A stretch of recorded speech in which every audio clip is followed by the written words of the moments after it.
Recording. Hey everyone, this is Brandon Krieger from KNSS Consulting Group. Today we're talking about Apple versus the FBI, and this is cybersecurity for you and your business. I have my co-host who's been a great asset and help and doing a lot of research, Monty from Spy Gadget Rentals. How's your day so far, Monty? Pretty good. I think it's going to be interesting. You know, we keep hearing about these different things in the headline, and I'm excited about how things are going to unfold. I think it's going to be interesting.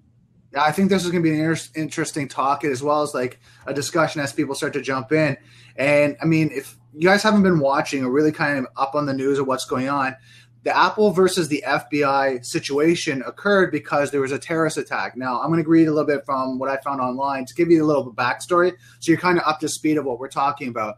So on December 2nd, 2015, 14 people were killed and 22 were seriously injured in a terrorist attack in Inland Regional Center in San Bernardino, California, which consisted of a mass shooting and attempted bombing. So this is the situation that first occurred, that then all of a sudden started a police investigation. The FBI got involved because it was a terrorist attack. And from that, there was two people that were caught, Tashfeen Malik and Syed Farook. Those two people were arrested, and they were presumed to be the people that did the terrorist attack.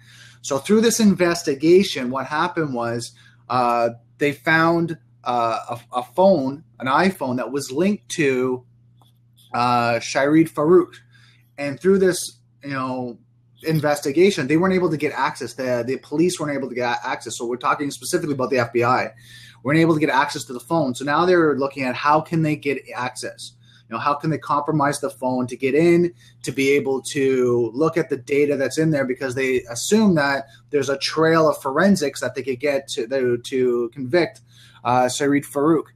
And what happened was they weren't able to get access to it. So now they went back to the company Apple and said, hey, can you give us backdoor access so we can look through the phone?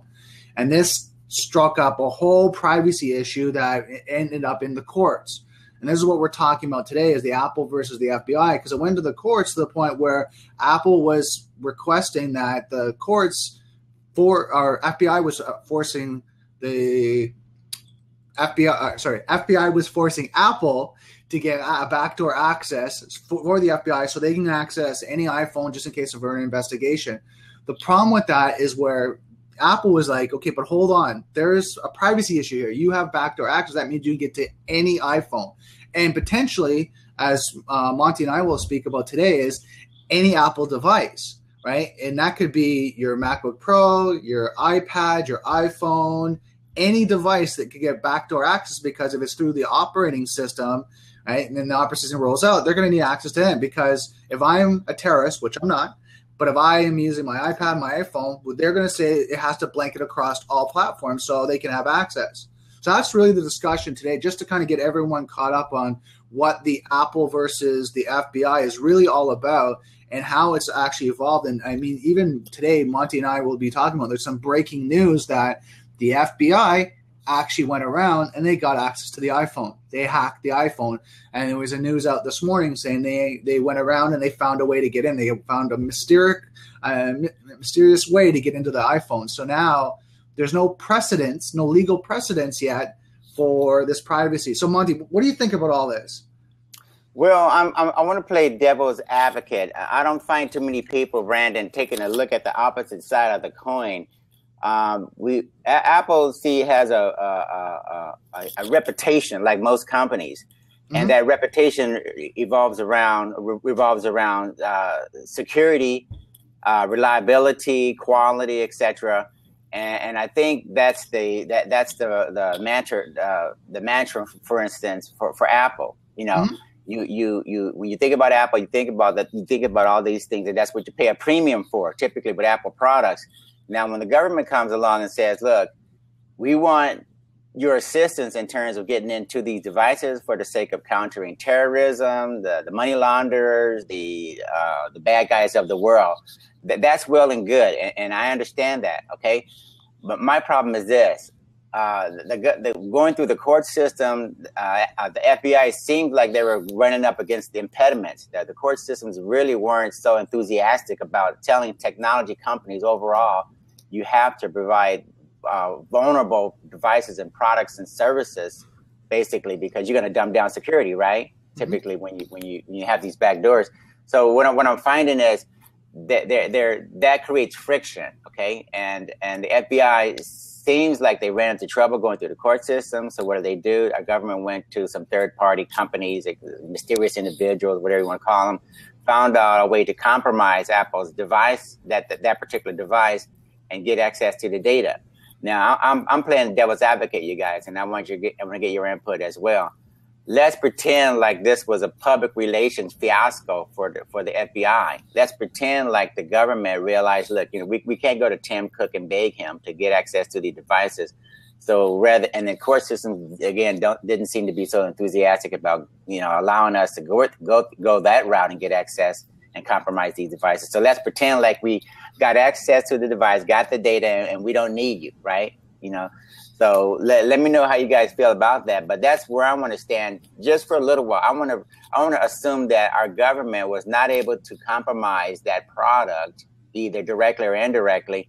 But what if it just sounds better, Brandon? If I could say, I'm the U.S. government and I figured out a way, and now I don't need you. Does that sound better as a strategy for the government or not? Well, see, in my point of view is this. We got two kind of different sides here. You've got one, of course, as a security professional, as a citizen of our population, you don't want terrorism. You want us to be protected. You want us to be safe. So you want the police and the legal agencies to have access to be able to protect us. So there's one side of the coin. The other side of the coin is, and some points I want to bring up later, is our privacy. How much data, one, are we personally providing, and how much data it should be accessed or available to any agency, if that's government, if that's companies, whatever that may be, how much information should be available? Should we have a level of privacy? Right? So let's talk about first and foremost the FBI getting access. Right now, as we know, there's no policy, there's no procedure. How do we know the chain of custody was met?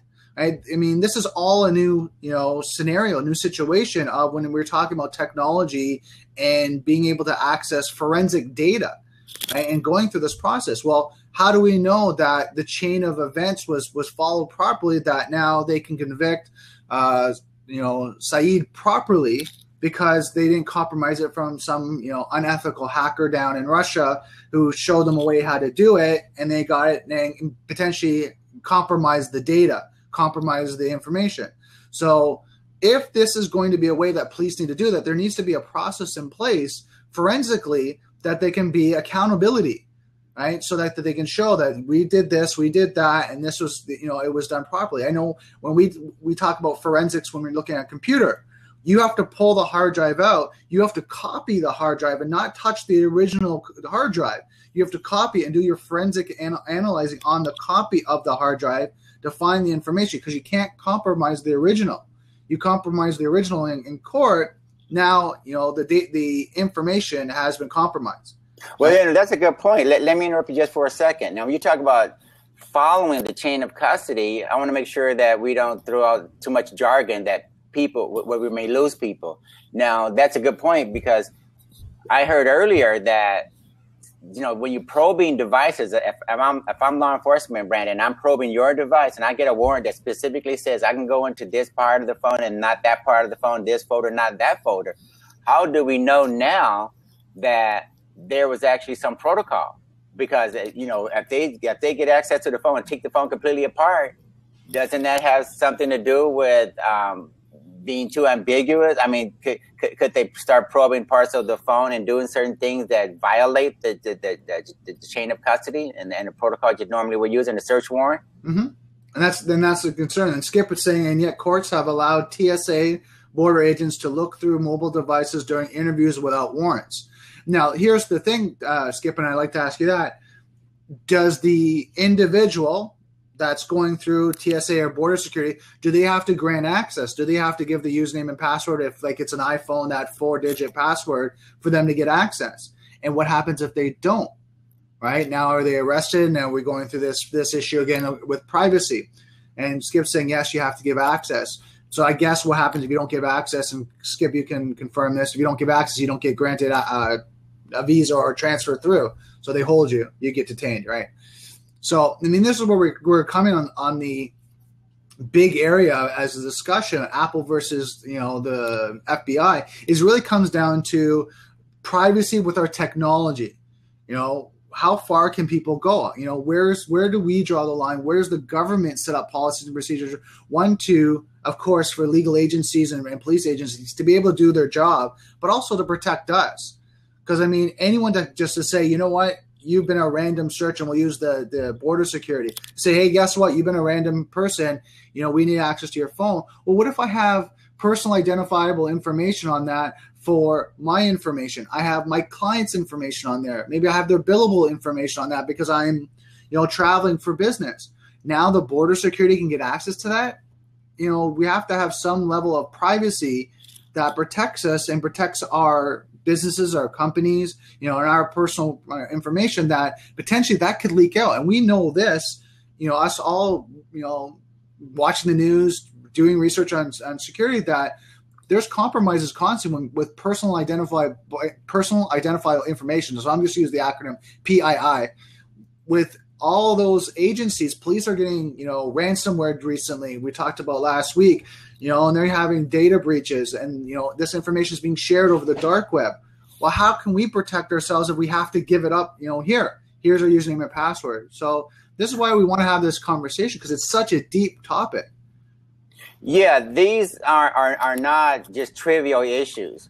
When we have the equivalent of our life's history on these devices that are in our pockets, you got to be very careful in terms of what that represents. What does that mean now? That's not just a laptop where you store, just some information and about one particular aspect of your life or one particular part of your business. And I think Skip raised a good point. It says, what happened if they access? What would happen if police come across something on a different issue outside the warrant? Is that legal? In my opinion, according to what I read, Skip, that is totally illegal. See, warrants typically are very specific. If I go to a judge and wake him up at 3 o'clock in the morning, and I need to make sure that this bank robber or whatever he's doing, that I can go and arrest him, I better be very specific about what I'm doing, what do I need to get the job done. And that's not a wholesale license to take apart his car and his phone and his laptop and the computer and go to his friend's house and knock on that door as well. There's certain things that are very specific to resolving that crime and catching that person, and there are certain things that have absolutely nothing to do with the particular crime itself. So yeah, we got to be very careful, because I've seen cases, unfortunately, that have been thrown out because they accessed parts of the phone that contain information about something totally unrelated, and again, we need to make sure that our laws also reflect that the idea that we're in a new paradigm right now. We have a lot of information on these devices, and a lot of that information has something to do with the case and the crime, and a lot of it has absolutely nothing to do with helping you arrest me. And that's what the chain of custody, that's why we're talking the chain of custody and the investigation fruit, as they call it. What happens is, if you don't have legal precedence in that warrant, or you're not able to investigate it fully and properly, and you might find something, maybe you don't have rights to investigate the images, but you have rights to investigate the content and his emails. And if you find something that breaks the chain, then what happens is then the phone gets completely thrown out as evidence. Right? And that's what Skip is saying. And that's what the problem is that we have to have precedence right now, and on both sides. And let's kind of look at the devil's advocate. What if a cop is corrupt? What if they, do something that's unethical? How can we, have an ethical process to look at the chain of custody and the investigation, what was captured on these devices, to make sure that nothing was compromised, nothing was uploaded to the phone, right, and time-stamped and doing all that, because now it says, oh yeah, we saw this person here, we uploaded the GPS image, and that shows this person, he was taking a picture at this time at this location, and that shows that he was there, right? So that's what I'm saying. We have to look on both sides of the coin. I want to make sure that police have their access, but I want to make sure it's ethical, so people have the right to to defend themselves properly. That it's not like, we found this information, that's all it is. So we have to make sure they're both sides. And we're talking about privacy, and this privacy goes across all platforms. That's why we're bringing this up. Is this is just a precedent that's setting against Apple, but what about Samsung, Microsoft? What about Evernote or any other device that you use or application? This is when we talk about, when it comes to courts, if they set a precedent in one area, they can use it in other cases. Apple versus FBI, in 2016, they brought this up, that they had a terrorist attack and this is what they're used for, and we want to use that precedent for this case because we think some illegal action is being done. And now they can use that for that case, and now that opens up like Pandora's box of our privacy. Is how much access can the government and the police actually have, and where do we draw the line that it has to be properly set? Yeah, you have to keep in mind that tech companies, and we found a lot of companies actually siding with Apple. Amazingly, they understand the implications. I think Google, Yahoo. Samsung probably has a vested interest. Everybody really has a vested interest in terms of making absolutely sure that we all want to fight terrorism, but at the same time, when we promote these products as being safe and secure and all that's your guarantee to your customers as well. And then we have this thing called the Constitution that lays out, what it means to have rights and privacy as well. So, and another thing that we don't talk about as much, and we probably should, is the idea that, there's a partnership going on between our government and corporate America, and they're really supposed to be working together to counter terrorism. Now, that means if I find a vulnerability, and this is a little kind of a controversial topic as well, if I find a vulnerability, Brandon, for instance, in a product that you made, and I'm the government and you're corporate America, I really should let you know as quickly as possible, because that means now that we can patch these things, right? Mm-hmm. We can take a look at, we talked a little about last week about vulnerabilities and routers and this and that and the other, and how important it was to go and patch those things and get them up to date and make sure that we're all doing our part. Because for sure. any weak link is a weak link for a terrorist, for a criminal element or something to come in and take advantage. But in this case, again, when the government says, look, Apple, we're not going to tell you exactly how we compromise your product. We're going to allow you to patch that quote unquote defect, if you will, because that's not supposed to happen, right? You're not supposed to be able to compromise that product and get into it and look at the data unless you're the right person. So as for all intents and purposes, this is a defect, so to speak, that needs to be addressed. And again, this private corporate, this government versus corporate partnership that they have together really should promote disclosing when we have a deficiency as far as keeping the bad guys out. What do you think about that, Brandon? And I just posted a link there, and it was a good point that you're bringing up, because it's the discussion in the IT security industry right now is collaboration, threat collaboration, and I just posted in there is STIX, TX Taxi, which is TAXII, and COBOX, which is all the standards now they're starting to set up for collecting threats, vulnerabilities, and being able to share it into the IT community, IT security across all mediums, all platforms. So what happens is, if you're a company and you're part of this group, then you can see other companies that are contributing, saying, yeah, we found this Cisco issue, we found this server issue, we found this router issue, we found this vulnerability with this application, and then here's white pages and information, here's the reports that we're submitting. So now what happens is this database of security intelligence, and that's what the RSA was talking about at the last conference, is that's what they're really coming up with is this shared knowledge base. And that's exactly what you're saying. Like companies, governments, police agencies, all are starting to have that conversation that they need to share versus, companies and police agencies used to be, we deal with our security, you deal with yours. And if we have a vulnerability, we only keep it internal and we only share it with a few people. But now they're starting to say, okay, we got to have more of a global approach. And like you said, I mean, we have to be careful because, I mean, one of the mantras that I have here, I wrote down is software is hackable, being connected is vulnerable. Exactly. Right. That's the mantra, right? So if you think about it in this context of the policies and procedures in Apple versus FBI, any software can be compromised. It just takes time. Yeah. Because there is a back door. There's a way to, to do something.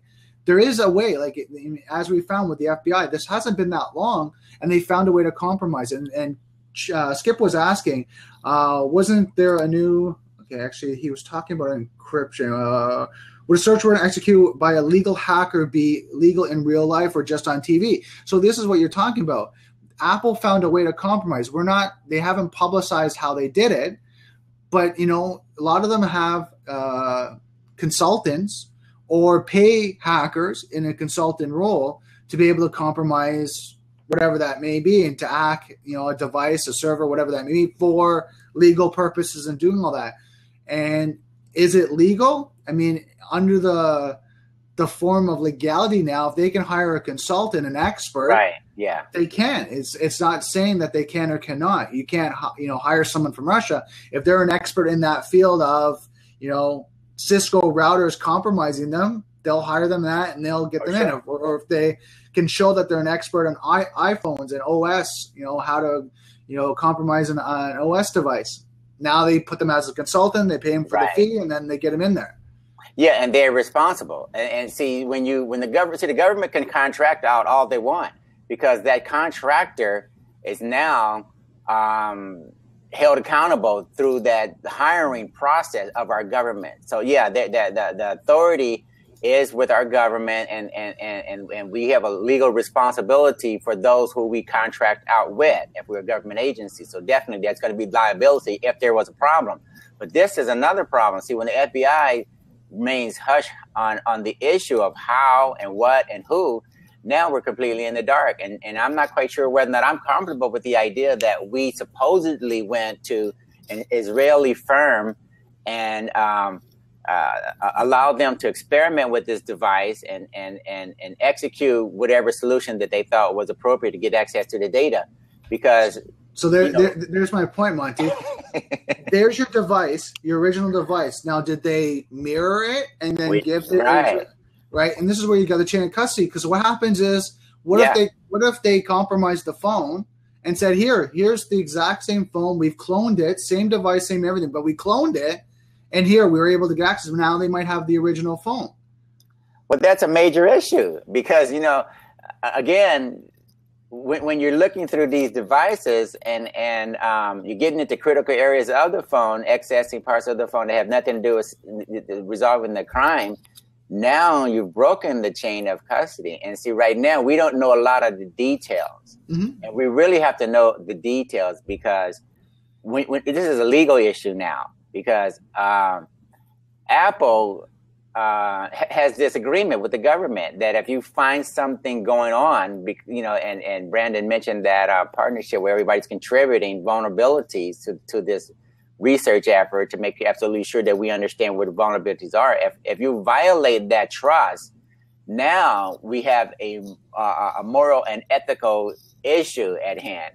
It's I can't trust you any longer, U.S. government. You're not abiding by the rules that we set down to accomplish the mission that we stated was very important, and that meant that if you find something going on, let me know exactly what you found and how you found it, and so we can communicate that to the millions of vendors and suppliers and customers and everybody else, so that we all can be on guard, right? But now we don't know.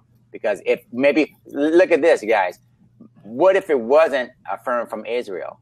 And what difference would that make, right? What if it was a firm from Russia? What if it was a firm from Iran or Iraq? Would it make a difference? Okay, and if the answer for you to that question is yes, then I think as taxpayers and customers, we need to find out, okay, how far did you guys go in terms of turning over this critical, valuable intellectual property from this company to whoever you turned it over to? Because now we don't know to what extent that can be used in this other country or in the international marketplace, because the laws are different, right?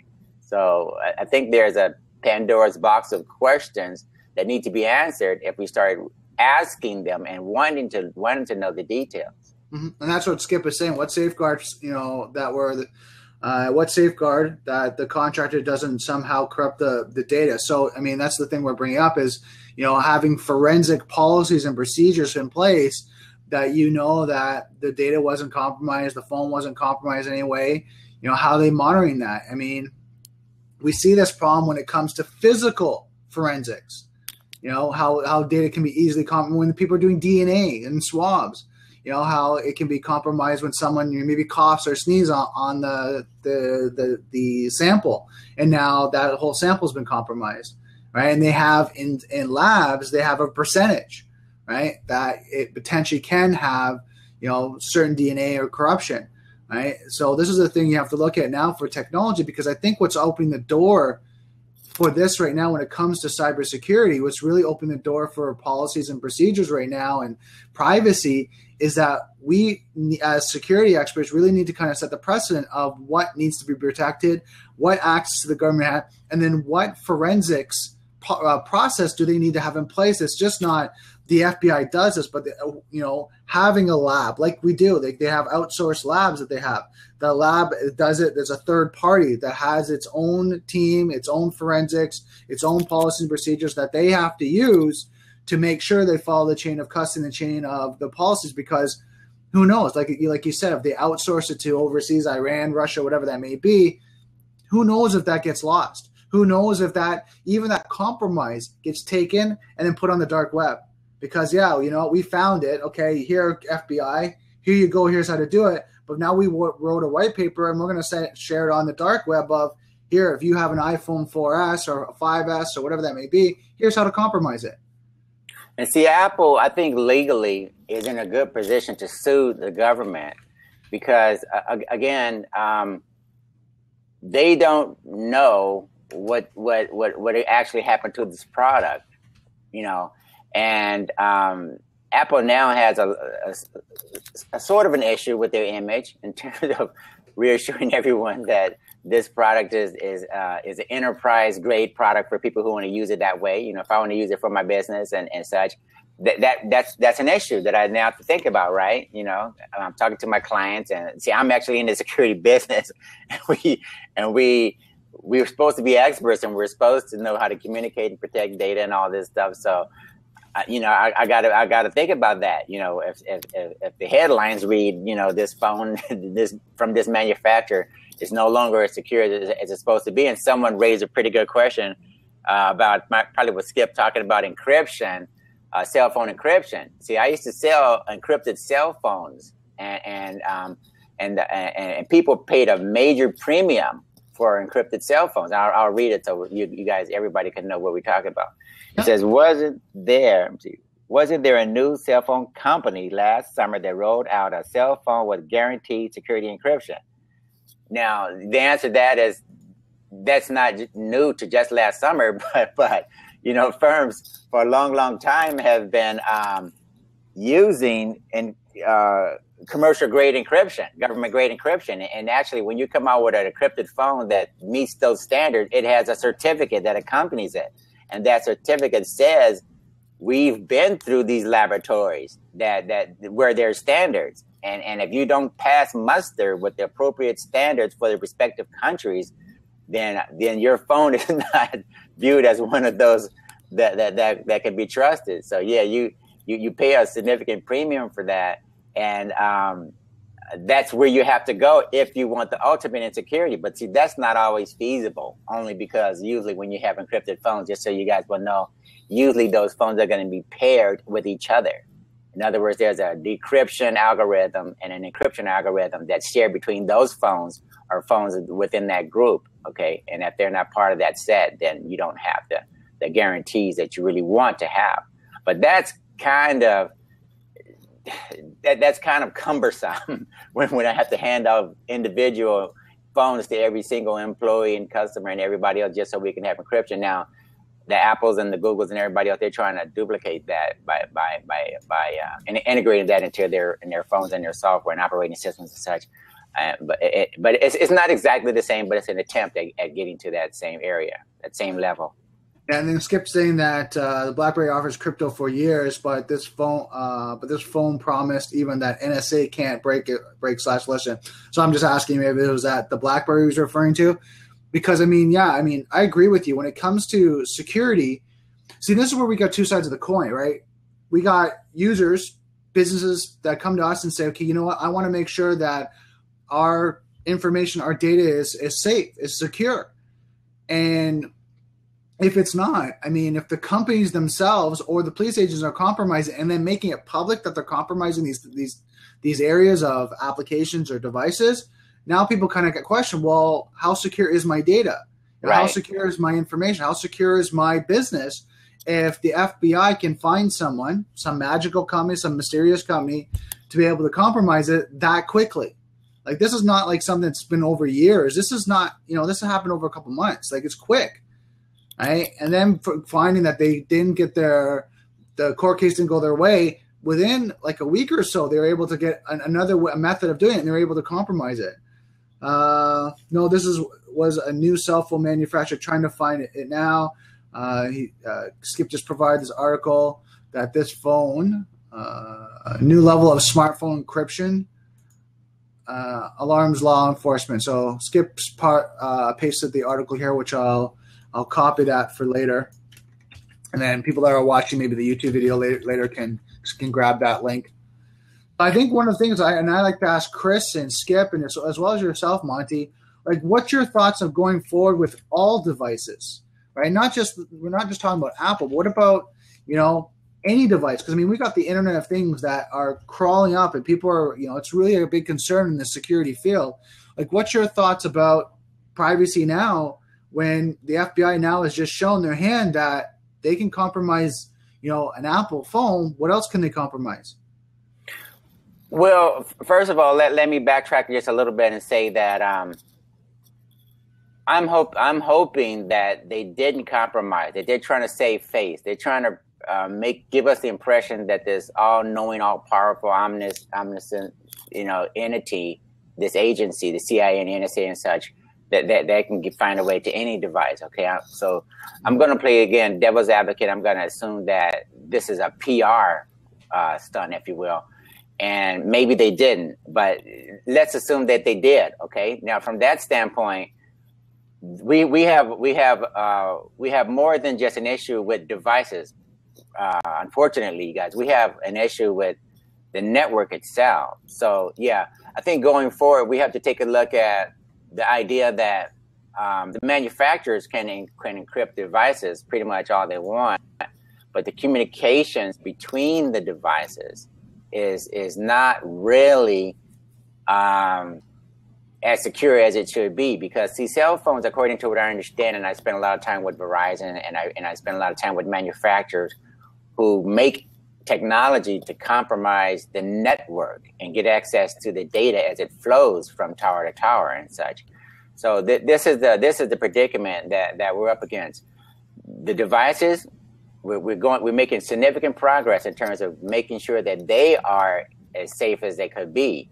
That we're pretty much getting to that point. That's not as much of an issue as the network itself, because unfortunately, if I intercept information going from one phone to the next, and if I can make Brandon's phone think that I'm a legitimate cell tower, and transmit the MCI, IMC information that's equivalent of a serial number, if I can make your phone think that I'm communicating with a real cell tower, and when it's not, then what happens is I still get access to a lot of valuable data and information, because your phone latched on to me, the fake cell tower versus the real cell tower.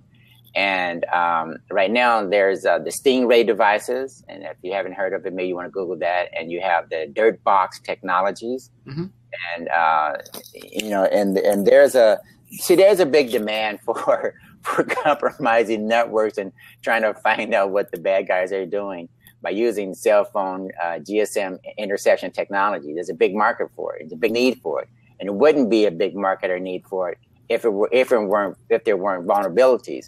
So yeah, the vulnerabilities, as far as I'm concerned, have more to do with the network itself right now.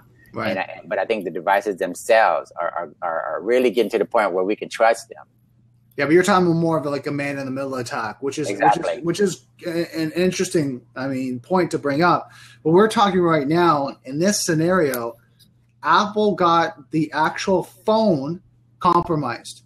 Okay. It wasn't the communication. They weren't trying to sniff the towers, and they actually went to the device. So we're talking about, and we're talking like, let's kind of break this down. The Internet of Things.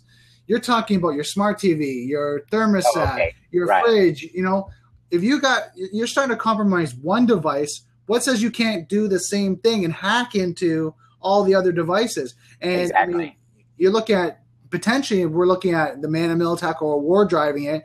They can do this remotely. So, we're kind of getting the era right now where if you got an IP address on a device and it connects to your network, it could be broadcasting, right, and sending data. And let's talk about, a little bit about that information or about data. And I'm just kind of going through what Skip and Chris have been saying. I'm not opposed to crypto no matter what we encrypt. Somewhere there will be someone to hack it, right? And we're talking about some encryptions right now when you got quantum security and you got quantum encryption. It's going to take a while to compromise that, but don't get me wrong. Every time you create a level of encryption, technology starts to build. It just takes time. It's not something that it will never be compromised. If you can create one thing, you can find ways into it. It's just going to take time. Chris is saying, if true, it's a game changer. Privacy is falsely in the world of Google, Facebook, NSA, FBI, CIA. So let's not fool ourselves since we can't have definitive proof of FBI breakthrough. It is a circular argument. Otherwise, go dark. Is the tower spoofer that bothers me more? And then Skip said, how about U.S. Congress moves to ban encryption? So, these are all great points they're bringing up. And the one thing I think I want everyone to think about right now is that, and even just answer this for you guys. Do you feel that we're providing, because of the day of technology, we're providing too much information? Because we find it convenient, because we find it all available, do we think we need to wheel it back a bit and say, okay, hold on. I got to be more secure with my information. I got to go back to more traditional methods of providing data and information versus going to the technology era where I'm texting people, I'm emailing, my stuff's saved on the cloud, it's all over. Do we need to step back now because, like Chris is saying, privacy is elusive? Because I know from a marketing standpoint, and you think about this, every time you go on Google, right, and you're surfing the internet, you're surfing the web, somewhere that's being cached on their servers of your search history, what you're searching for, what brands and topics and whatever you're doing, the time of day you're searching, the location you're searching, that data is being collected, and they're creating a profile of individuals of what you do, how you surf online. And I even saw, someone was talking the other day with Wi-Fi. Stores are starting to incorporate a way that they can track your phone. When you come in, you connect to the Wi-Fi, the amount of time you're in the store, when you've come, sometimes they'll even pull a little bit more information off your phone to be able to say, who you are and, where you're coming from. So they get all this information, all this data collection. They say it for marketing purposes, but it's still data on you. That's still a profile on you that at any point in time, someone can take that and use it for other means. So I think I may have an answer. Yeah. Let me know when you're ready. Okay, we're going to throw this out there. Let me know when you're ready. And that's what I'm saying. I think what happens is we all have to talk about, because this is where the privacy issue comes up, is, there's a kind of what I consider a two-sided coin. It's what they're taking, but what we're giving as well, what we're providing. So we have to look at, do we need to, pull that back a bit of what we're providing? And that's why I like to hear from Chris and Skip and yourself. Yeah, if you guys want to hop in, definitely let's get some more viewpoints on this. All right, and then Skip found the article about black phones is one of one of two I was thinking of. He's given the articles here, and he gave an article about the ban. Chris is saying your Gressman or a woman is huffing and puffing to catch up. Not even close, just grab the headlines.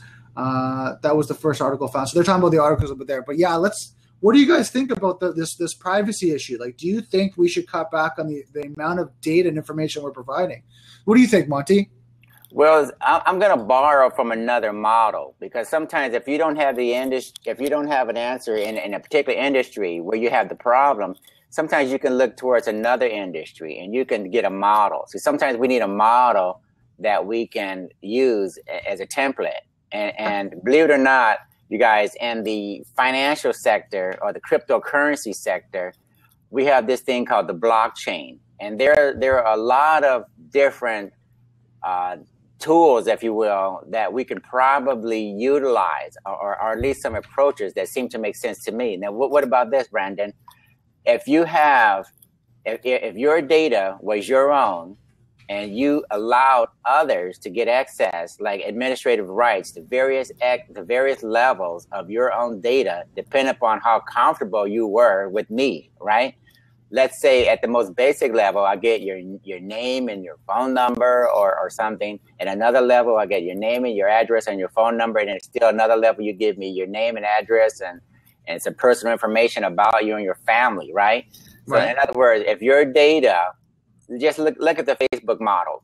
Facebook collects every single thing they can get, and all that information is stored there, whether or not you want it there or not. They have access to the abundance of information. But what if we had a model where, for Facebook, for instance, instead of them getting our information, that we owned our information, and we said, look, Facebook, we'll give you access to only a certain amount of data, depending upon who you are, whether or not I trust you, and how long I've known you or something. It's almost like meeting someone on a first date. Do you typically give them your social security number? Do you typically give them your address right off the bat? Do you typically tell them about how many kids you have and what their names are? Probably not. So I think we need to take a look at the idea that in real life, you really don't give everybody everything at the same time. You measure out little by little what I get to know about you. Right. And again, going to this cryptocurrency blockchain model, it's a permission-based system that allows me to control my data, and I give you a certain amount of information based upon how much I trust you. And again, and depending upon whether or not I really trust you, determines what levels of my own privacy that you get access to. And I think going into this space where we are now with the phones and such, we really need to make sure, first of all, that we own the data, not some third-party company or some government agency or something. It's our data, and we need to treat it like it's our data, okay? Mm-hmm. And then if they get access to more than they should, then that becomes a legal issue. So, and again, in the credit card space, let's just take a look at that situation, how that works. In the credit card space, typically, if you want to buy something that costs $5 and you use a credit card, well, that's an abundance of information that you give out just for a small purchase. Is that necessary? No. Going to the cryptocurrency model, what do they do? How do they handle that? Well, you transfer just the dollar amount, enough information to make the purchase. That's all you need. Okay. So I think Brandon is right on point. We're giving out too much information for all of the wrong reasons. And let's take back our data. It's our information. This is my name, my address, and whether or not you get access to it depends upon whether or not I want you to get access to it. So I think there's a few things we need to turn. We need to change here and treat things a little bit differently as compared to what we have now. Exactly. I mean, Chris brings up a point. That would be the day where Zuckerberg pays you, 1 cent for every post on FBI. Right. Right. But you got to think of it this way on Facebook, not FBI, but on Facebook. But you got to think of it this way.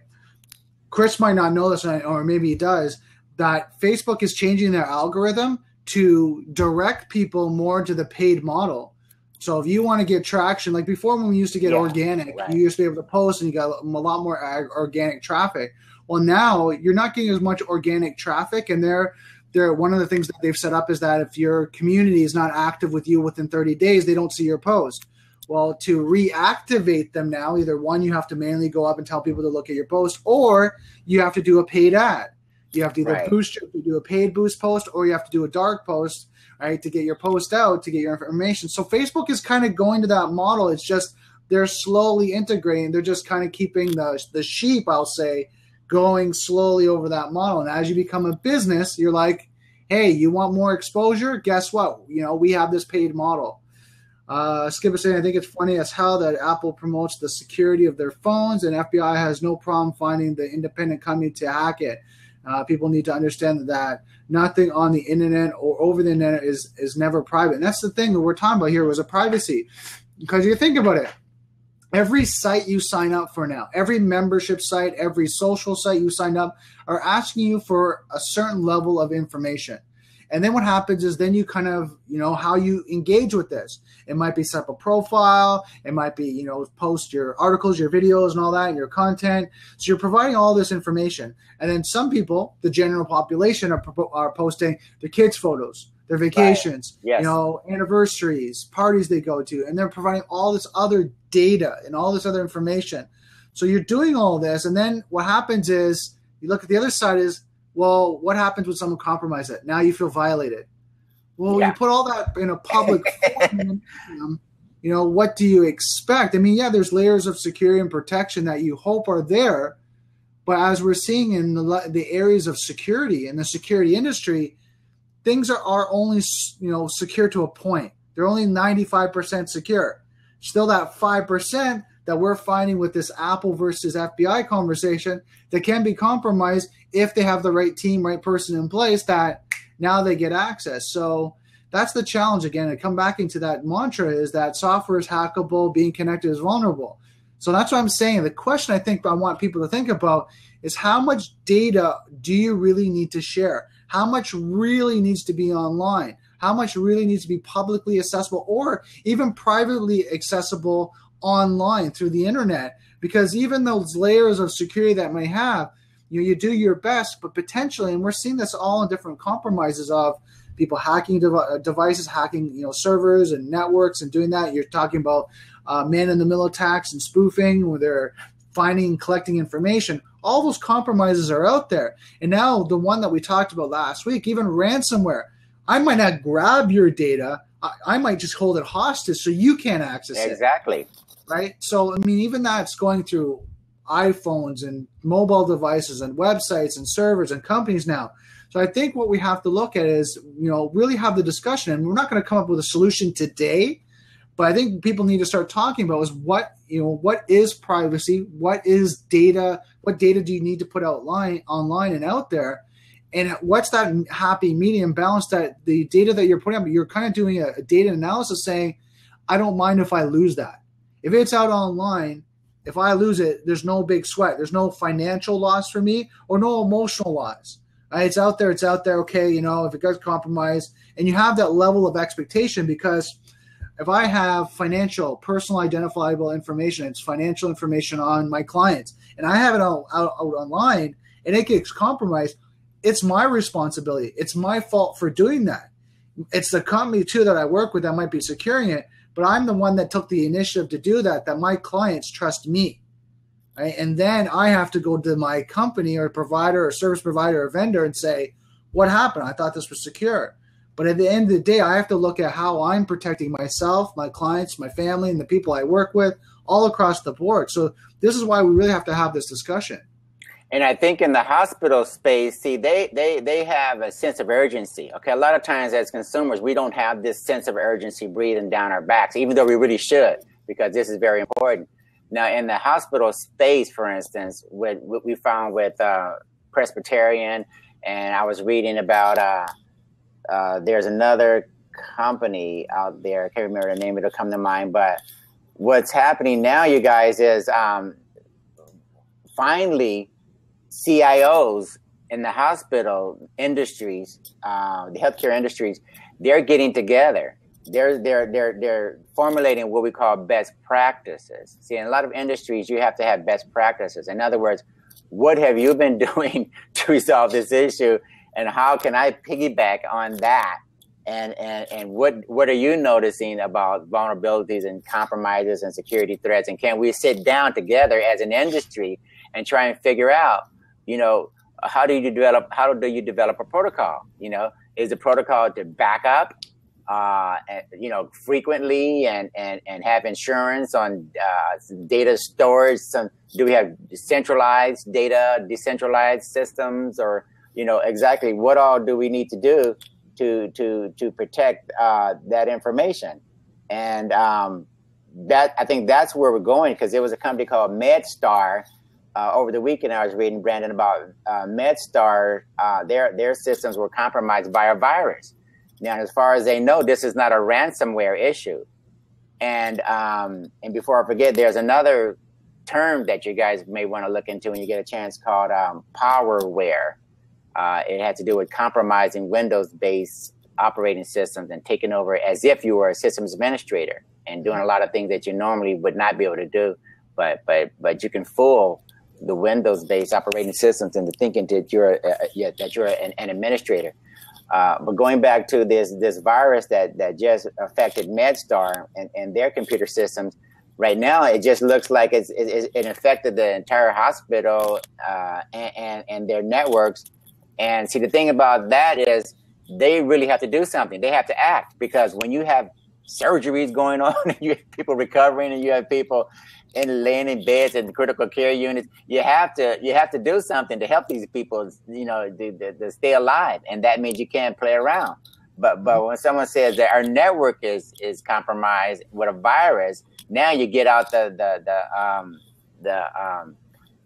notepads and the pencils again, and you do your manual entries of records and such, because again, this is a critical situation when people's lives are at stake. So yeah, I think we really have to consider that, make it important, establish some industry best practices in all respective industries, the automobile, the healthcare. There's a number of industries. Pharmaceutical industries are going to be looking at this because they want to get the medical devices online and on the internet, and so they can transmit information back and forth. How is your heart rate doing and the blood pressure and all that. So yeah, there's a lot of work, but we all have to play a role in making sure that we understand this is urgent. And I'm just gonna Skip says, well, 2 soup cans and a string are still secure. So talking about bringing this completely offline, which I was laughing. Right, that's gonna happen. Right, and then Chris was saying, Monty, maybe crowdsourcing is a silver bullet. Kudos to Brandon for alluding to this earlier. And these are the things we have to talk about. We're mentioning that we're just 4 guys here just doing a talk, right? Chris was saying 3 billion internet users and growing are going to get a wake-up call either now or later. We are only 4 blab users. Now, we got to think about this. This is why it's great for us to have this conversation. And hopefully the more we share this out and exactly, the more people are going to be educated, because he's right. The statistics that I've been reading, and I'm sure everyone here has been reading it, it's billions of dollars per year, and we're talking about users from corporations that we're hearing in the mainstream media to, individuals, personal use, mom and pop shops that can't be affected. They get hit like this, it takes their business completely out. So, we got both sides, especially with entrepreneurship growing, right? And people trying to be out on their own and doing that and just, hoping they could run a business and be successful.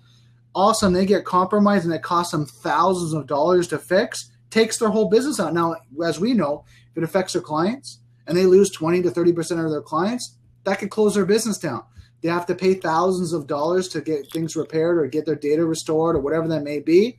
Again, completely affect their business to the point it could shut them down, right? So those are small entrepreneurs, small business. But then we talk about large corporations, they still get affected. We can talk about one of the biggest compromises that is still mainstream media is Ashley Madison, how it affected all different levels. And I'm not just talking about the business, but it affected individuals and people committed suicide over it.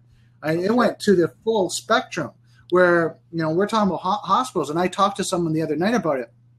We don't realize how scary it is for hospitals to be compromised, because as they're starting to get on these smart devices, heart monitors, respiratory systems, things that are keeping people alive, If they get they get ransom and they get shut down, they get frozen, they get held, that could kill people.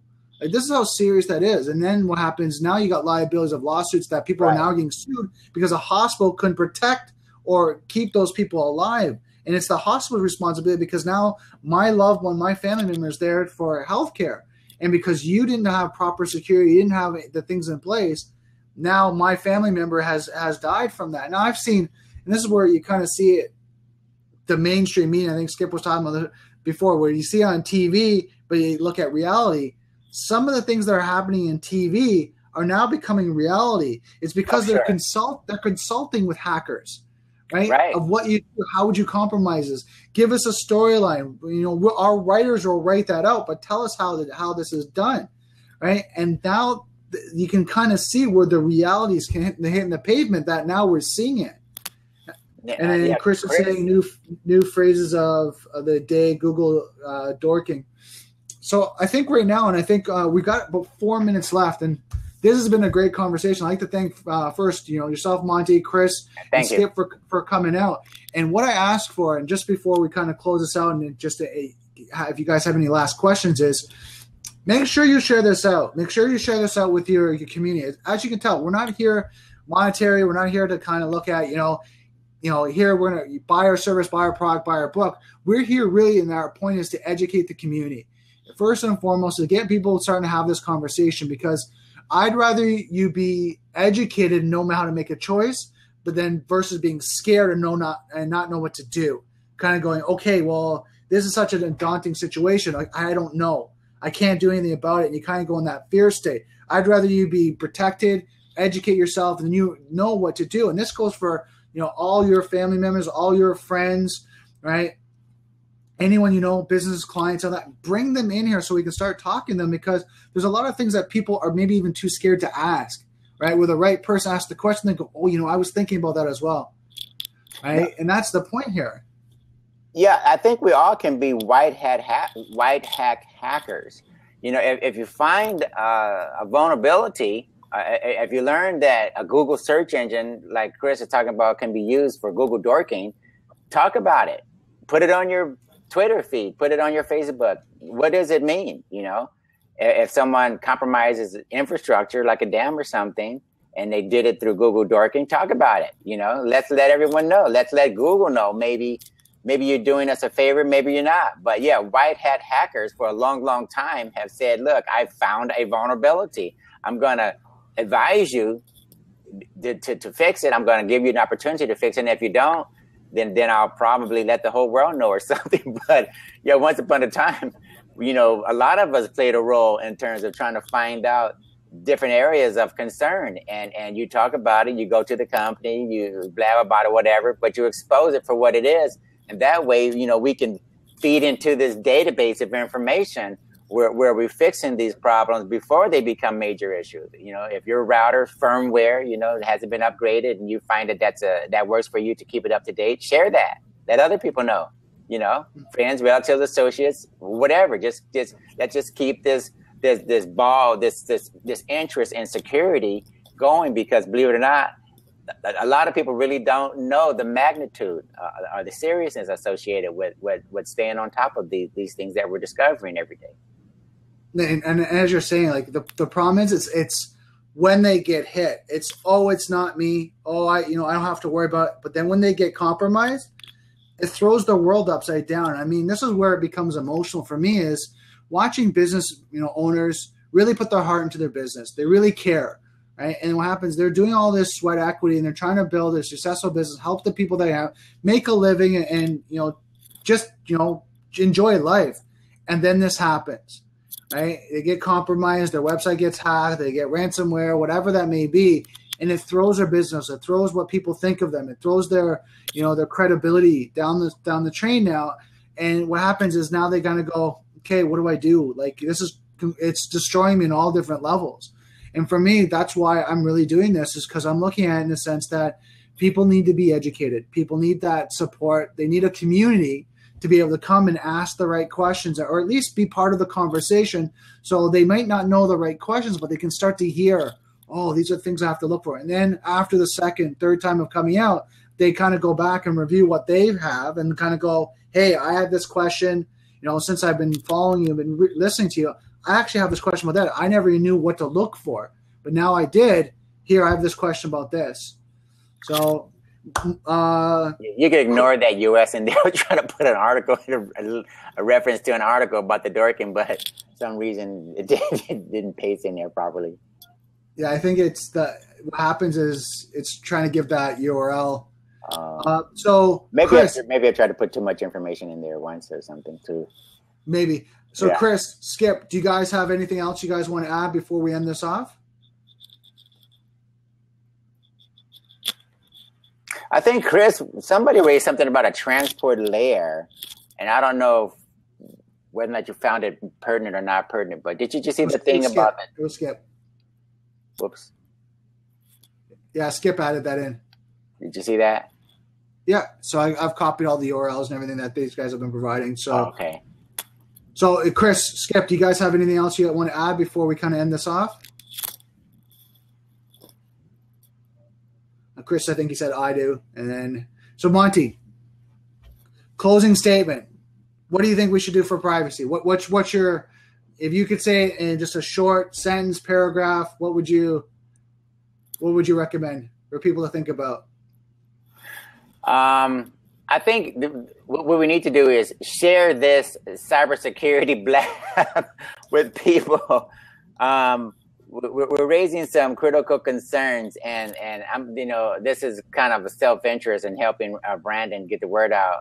But I think this is a good forum, okay, to start. And we're only 4 people, okay. Got 2 people, 2 windows right now, but we got people who can tune in, who can chime in with their input, and let's make this an impetus for change, okay? If we can magnify the 4 people, the 4 windows, and get it out onto various social media networks. I don't know how many people you have followers, Brandon, and I have a few. And if you guys all have a few people that you can share with, let's try that. Let's try sharing this blab with other people, and let's get that out there. And then that way we can look at the video. The recorded videos, and we can look at the chats maybe and get a little bit more, and at least raise awareness that way. So let's give that a shot as well. Cool. Good to know. So Skip is saying, and yet the core issue of the illegalization of hacking a phone is not resolved. The FBI just kicked it down the road until after the next terrorist attack.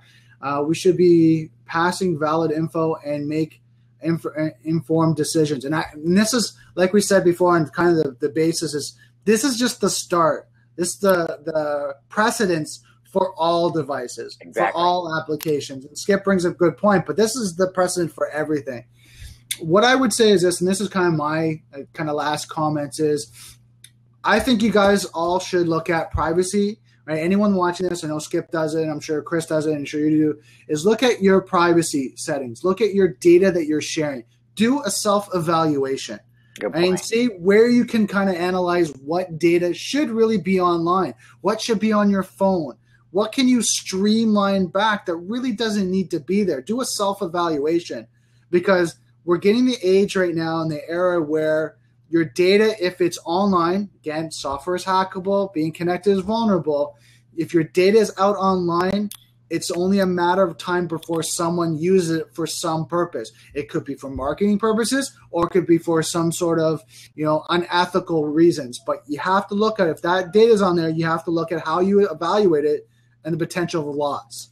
Right? If that data, you can be lost and there's pictures of you in Niagara Falls or something out like that, or in California, then you can misplace those, or someone can use that. Okay, it's not a bad thing. You're not gonna be emotionally distraught or financially, destined because of that.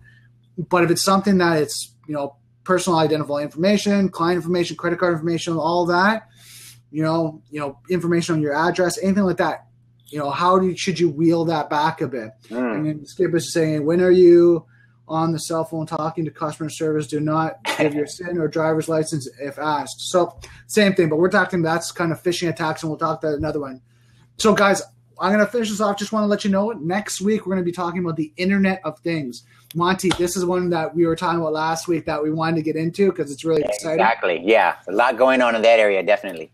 So I'm going to say this. Next week is actually going to be a 2, maybe even a 3-part episode because it's just such a vast topic. So we're probably going to start with the introduction of what the Internet of Things, and we're going to progress in a few episodes because it's such a big topic. Do you agree with that, Monty? Yeah. You have to divide it up because I'm reading that every industry has a vested interest in terms of how is it going to impact them, and I don't think we can say that enough because it's going to be a very connected world, and we're going to have to really understand what these things are doing and why we're letting them doing all the things that they can do. Oh, exactly. And then right. just kind of the whole premise of it, like what does it mean to us, right? Yeah. Right? Yes, exactly. Yeah.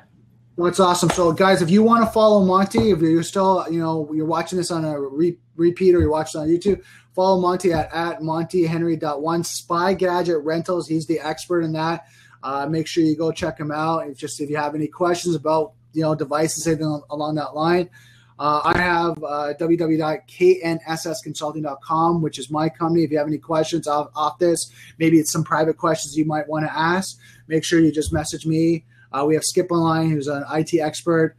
So again, you can follow Skip at skip7547. Again, if you have any questions. So guys, thank you so much for watching the video. Next week it's going to be 10 a.m. Eastern Daylight Time. Monty, my co-host and expert, is going to be here, and Skip, we hope to see you there next week. So guys, I hope you have a great week and a nice, safe, and secure one.